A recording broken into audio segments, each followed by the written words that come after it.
হ্যাঁ, video start. তো আমাদের 4 নাম্বার ছিল গিয়ে ডেইলি আমাদের প্রফিট কতটুকু হবে, লস কতটুকু হবে, ডেইলি আমরা কি করব। তো আমাদের এখানে ফার্স্ট অফ অল থাকবে ডেইলি, যদি আমাদের প্রফিট যেটা থাকবে, ধরেন এখানে প্রথম দিন প্রফিট টার্গেট আছে গিয়ে $2। প্রথম দিন প্রফিট টার্গেট আছে $2, তারপর $2.10, $2.25, $2.40, 2.57, 2.27, 2.75। এটা হচ্ছে 14 তারিখ, 15 তারিখ তো শুক্রবার, হ্যাঁ। তা 2.95। তো এটা হচ্ছে কি আমাদের ডেইলি, মানে ধরেন $2, $2 করে ধরেন, প্রতিদিন $2 করে। তো $2 করে হলে আমাদের প্রতিদিনের প্রফিট টার্গেট যেটা আছে, আমাদের 5 দিনে মোট আসে গিয়ে $12। তো $12 কত সেন্ট যেন আসে। তো $12 থাকলে আমাদের ফার্স্ট সোমবারেই আমরা 50% প্রফিট করার চেষ্টা করব। যদি দেখি মার্কেট ভালো আছে তাহলে একটু বেশি করলাম, সমস্যা নেই।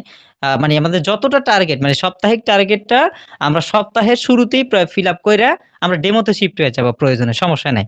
সপ্তাহের টার্গেটটা ফিল আপ করে ডেমোতে শিফট হয়ে যাব। আর আমাদের যে প্রফিটটা আমরা প্রতি সোমবার আমরা উইথড্র দিয়ে আমাদের বাইন্যান্সে রাখবো, আবার সোমবার $30 ডিপোজিট করে আমাদের ম্যানেজমেন্ট ওইটাই থাকবে, কিন্তু প্রফিট যেইটা হবে ওইটা আমরা সপ্তাহ শেষে উইথড্র দিয়ে বাইন্যান্সে রেখে দিব। তো এটা হচ্ছে গিয়ে ডেইলির ক্ষেত্রে।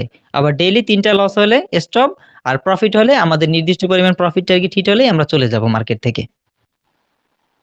স্টপ করেন।